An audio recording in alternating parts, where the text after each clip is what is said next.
Okay, there she comes. Tessa.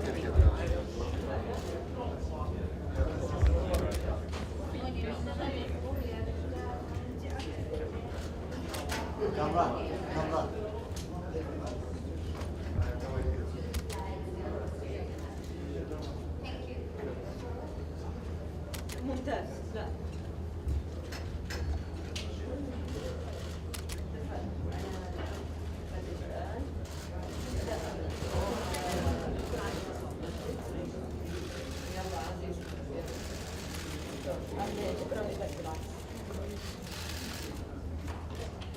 Good afternoon. I was told there would be 30 of you. This is more than 30. So, but we're glad to have you here. I wanted to touch base with you because a lot is obviously going on in the world, and I've been out of town, so we wanted to just give you the opportunity to know what we know, and so I'll give you some updates, obviously, on Vienna and UNIFIL, and then we'll open it up to any questions that you might have. I had a very productive visit to the IAEA in Vienna this week. Director General Amano and his staff were gracious and very generous with their time. He and his team are total professionals and true experts in their field. They have a very strong verification program in Iran. I was pleased to hear about all that they are doing. Having said that, as good as the IAEA is, it can only be as good as what they are permitted to see. Iran has publicly declared that it will not allow access to military sites. But the JCPOA makes no distinction between military and non-military sites. There are also numerous undeclared sites that have not been inspected yet. That's a problem. I have good confidence in the IAEA, but they are dealing with a country that has a clear history of lying and pursuing covert nuclear programs. So we are encouraging the IAEA to use all the authorities they have and to pursue every angle possible with the JCPOA, and we will continue to support the IAEA in that process. Another important issue we are dealing with now here in New York is the renewal of UNIFIL in South Lebanon, which is expected to expire the end of this month. Bottom line is UNIFIL is not doing its job effectively as we need it to. We talk a lot around here about prevention of conflict. It's true there has been no conflict in South Lebanon since 2006, but that's not the same as peace and security. Since 2006, there has been a massive flow of illegal weapons to Hezbollah, mostly smuggled in by Iran. That is not prevention of war, that is preparation of war. UNIFIL is supposed to work with the Lebanese armed forces to stop the violations in Resolution 1701, or at least report of them. Yet we have not seen one single instance that UNIFIL is doing that. To prevent the next conflict, UNIFIL has to get more active in stopping weapons to terrorists. That's why we're trying to do, and that's what we're trying to change in the mandate renewal. We are not looking to change the mandate itself. We're looking to include language that clearly directs UNIFIL to do what it should have been doing for years.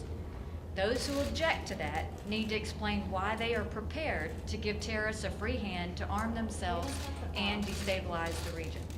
Look at what Hezbollah has already done. They have committed assassinations and acts of terror inside Lebanon. They have sent thousands of fighters to Syria to prop up Assad and terrorize the Syrian people. They openly threaten Israel. They are an Iranian proxy. Hezbollah is a terrorist organization that is very destabilizing to the region. It's time the Security Council puts teeth in the UNIFIL operation. Now, I know our friends in France have concerns. We are thankful, and they do have many troops in UNIFIL, and there's a long history that they've had with Lebanon. We respect that. We've been in discussions with France for weeks, and we'll continue those discussions as we get to the mandate before it expires. But while I do appreciate the French perspective, what I find totally baffling is the view of the UNIFIL commander, General Barry. He seems to be the only person in South Lebanon who is blind to what Hezbollah is doing. General Barry says there are no Hezbollah weapons. That's an embarrassing lack of understanding on what's going on around him. You don't need to see the numerous intelligence reports that document that Hezbollah arms build up, that the Hezbollah arms build up to know that it's there. Hezbollah openly brags about their weapons. They parade them before TV cameras. Secretary General's reports have confirmed this. For the UNIFIL commander to deny has any proof shows that we need to have changes in UNIFIL. And so with that, I will open it up to any questions that you have. Thank you, Ambassador. Margaret Bashir from Voice of America. In Washington, we just saw the executive order on Venezuelan sanctions was just signed. For the first time, it reaches the oil sector in Venezuela. Could you talk to us about what you think the impact of these sanctions will be and how you hope they will change President Maduro's political calculus? It's a strong message for the people of Venezuela, and it's a strong message to Maduro. We are not going to tolerate the dictatorship he's trying to create, and we're not going to respect the sham assembly. And so at this point, we felt like because we're not seeing any progress towards lifting up the Venezuelan people, and we see more of the power grab that Maduro is trying to do, the sanctions were another option to send him a message. Madam Ambassador, we saw an article in the Washington Post about cutting the financial aid to Egypt. Do you have any concerns about the relation between Egypt and North Korea? And did you cut that financial aid because of this, the relation with North Korea, or because of the situation of democracy and human rights? So we have a good relationship with Egypt, and it's one that the United States wants to continue to hold. I think what you're referring to is the money that was pulled back due to the vote that they had on the NGOs. You know, we have always said that we needed to have the NGOs have the right to be involved, to act, and to be a part of that. And so we've expressed our concerns to Egypt. They didn't correct that, and so this was a reaction to that. The relation with North Korea? Do you have any concerns about that? I mean, I think we've said all we need to say about North Korea in terms of the fact that we're obviously watching what is happening there. We're waiting to see, you know, if they're ready to actually destabilize or denuclearize what they have, and then talks can take place. But we're, you know, I think we're still watching and waiting. Yes. Madam Ambassador, now on Iran, what is the next step that you foresee will happen? Are you trying to convince the IAEA to be more aggressive, to have a new language? What's your aim on Iran? So we didn't go to the IAEA to tell them to do anything. I went to the IAEA to ask questions. What have you looked at? What else have you not looked at? Have you had any issues? So it was more just to find out what the status of the situation is, and also to support them, to make sure they had the resources to be able to do the job. This is a huge job that's been put on the IAEA, and while they have amazing experts, we wanted to make sure they have enough of them, and they have enough of the equipment that they need. So it really was a fact-finding mission, and I will go to DC on Monday and report that back to all the things that we found out from them. Yes.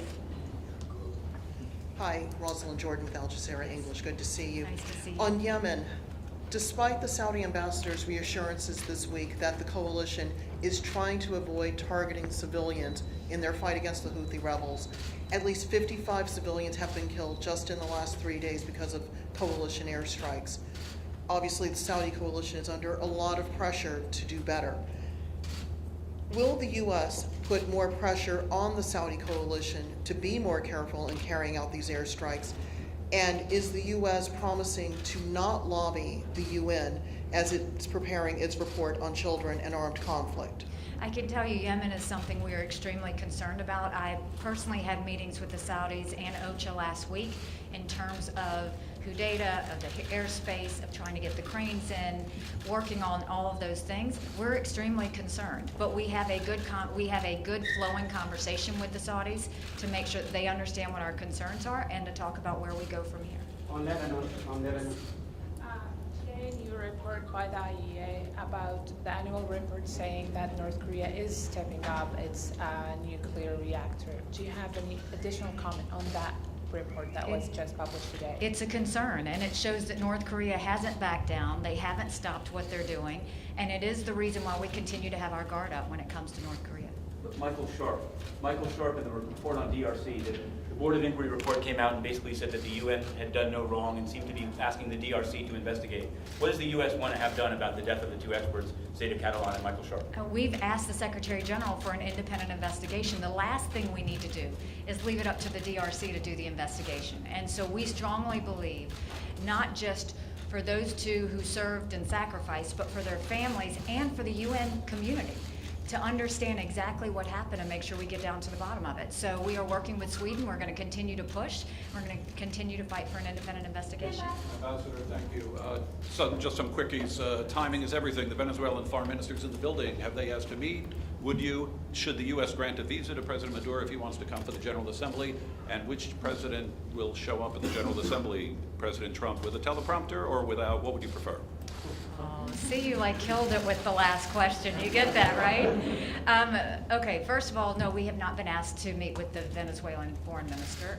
The second thing was, I don't know about that with Maduro, so that's, I haven't heard anything about that. And I think you're going to have President Trump show up at the General Assembly. And I think you're going to have the president who did the bombing on Syria from the chemical weapons, the one that has gone against ISIS in both Syria and Iraq at record pace. I think the one that has made a very strong, smart change to Afghanistan to show that we mean business. That's the President Trump you're going to see, and that's the President Trump that we're going to continue to hear when it comes to these policy issues. On Hezbollah, are you happy with the current French draft resolution on the renewal of UNIFIL? And do you want to insert a language as forceful to address the daily Israeli violations? I know you are very much adamant against Iran and Hezbollah, but you're not talking at all about the Israeli violations to the Lebanese sovereignty daily. Can you address that, please? So what I can tell you is with UNIFIL, we are very concerned. I'm concerned because I was there. I was on the border. I saw it. When you look at Israel, they are looking at thousands of rockets looking back at them. There's a serious problem when you have Hezbollah, who has been bragging about their weapons in front of the TVs, have continued to be smuggling arms into Syria. We've seen everything they do with Iran. It's a real concern. And our goal with the UN is always peace and security. And we always talk about prevention. Watching what Hezbollah is doing in South Lebanon is not prevention. It is preparation for war. It's a matter of time, and we need to step up now. And I can't imagine anyone wanting to do a technical rollover of UNIFIL when they know that we are seeing a lot of violations taking place, and we don't need to be giving terrorists a pass. Matter of fact, for what? Ambassador Alejandro Rincon with NTN 24. Following up on the sanctions against Venezuela, I wonder if the U.S. government will also meet these new economic sanctions with renewed swift action on the diplomatic level to meet what we just saw today from the U.S. government.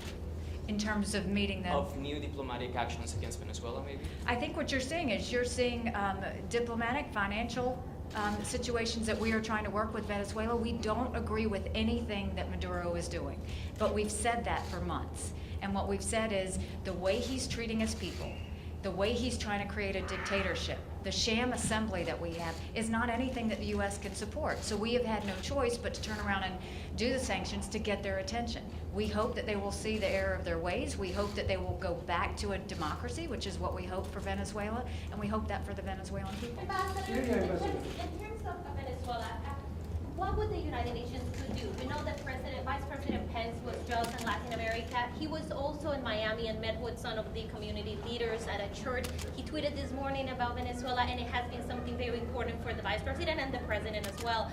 Yourself from the United Nations has brought up this subject here at the Security Council. Do you think it's a way to try to get the United Nations involved, to try to get an envoy, to try to get a humanitarian group that can do something about it? I think that we're trying to see exactly where we go. You know, what we wanted initially was to rely on the OAS to deal with this, but obviously they weren't able to, and then Venezuela left the OAS. And then we tried to bring up an emergency Security Council meeting because we were very concerned, and we had some reactions from the Security Council. They didn't think this was about peace and security. I think we can all attest to the fact that it is about peace and security. We've done the sanctions, and now we'll see if there's anything else in the UN that we need to do. But this is all moving forward. Last question. Yes. Syria, GTV. Regarding North Korea, today, the 1718 committee will have a meeting today about the reports.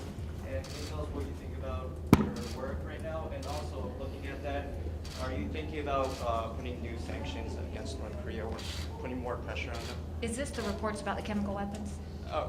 I think there's reports about that too, yeah. So we haven't had a chance to look at that, and we don't want to talk about any drafted reports yet, but certainly we're going to continue to watch this. North Korea has been a situation we haven't taken our eye off of at all since the last ICBM testing. And so we're going to continue to stay strong, we're going to continue to stay aggressive, and we're going to continue to hope that they do want to come to the table and talk by stopping all the nuclearization and stopping all of the irresponsible actions that they've taken. All right, thank you all very much. Appreciate it.